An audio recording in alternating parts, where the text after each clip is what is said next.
solve the inequality. In this case, it's a rational inequality where we have x minus 2 divided by x plus 3, which is less than or equal to 0. Okay, so here is our rational inequality. And eventually we're going to find our interval boundaries. In order to do that, we need to first make sure that this is set to where we have one term on the left side of the inequality where it's rational and a 0 on the right. In this case, it is. So in order to find our interval boundaries, what we need to do is the following. Okay, we look at the numerator of this particular rational inequality. So we have x minus 2 over x plus 3, and then we're going to set that equal to 0. So in the first part, we're going to take the numerator, and it contains a variable. So because it contains a variable, we're going to set x minus 2 equal to 0 and then solve for x. So x is going to equal plus 2. Okay. Now we're going to take the denominator, which is x plus 3, and then also solve for x.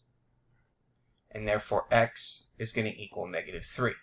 Okay, now keep in mind that this is in a denominator. So if this is in a denominator, okay, we cannot include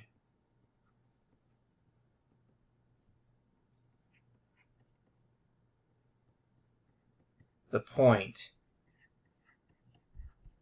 or cannot include, not the point there, but cannot include negative 3 in our interval.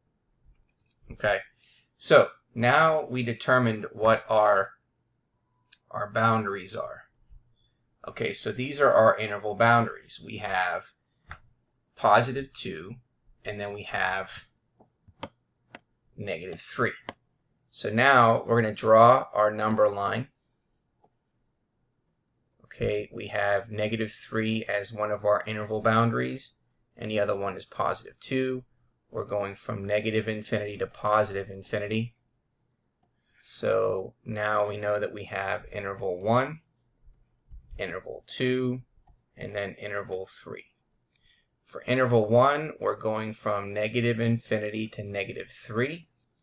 For interval 2, it's going from negative 3 to positive 2. And then for interval 3, it's going from 2 to positive infinity. So now we're going to take a testing point for each interval. So in this case here, we have negative 4. So we're going to let x equal negative 4, and then we're going to plug it into that. So we have negative 4 minus 2 over negative 4 plus 3. And determine if that's less than or equal to 0. So in the numerator, negative 4 minus 2 is negative 6. Negative 4 plus 3 is negative 1. A negative divided by a negative is a positive. Is 6 less than or equal to 0?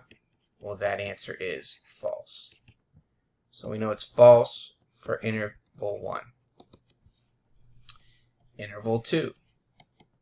We're going to pick the value of 0. So x is going to equal 0, and then we're going to plug it in. So we have 0 minus 2 over 0 plus 3.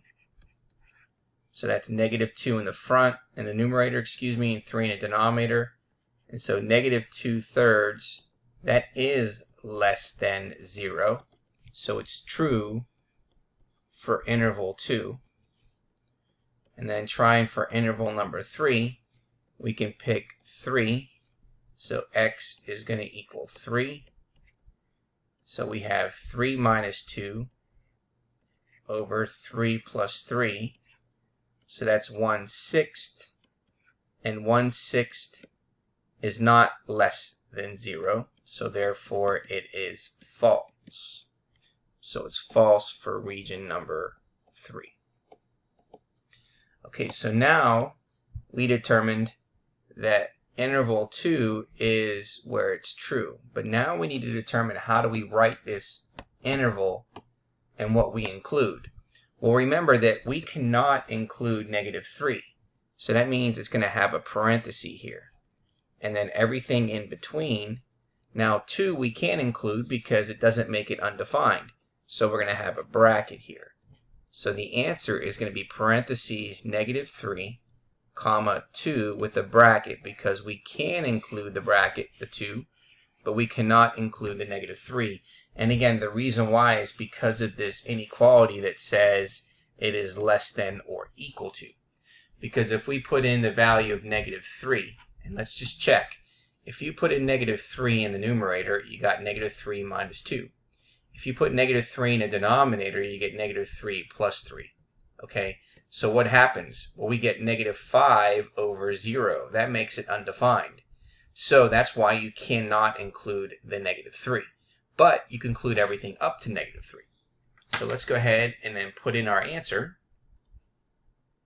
So we have parenthesis negative 3, comma 2 with a bracket. Check your answer. And there is our result.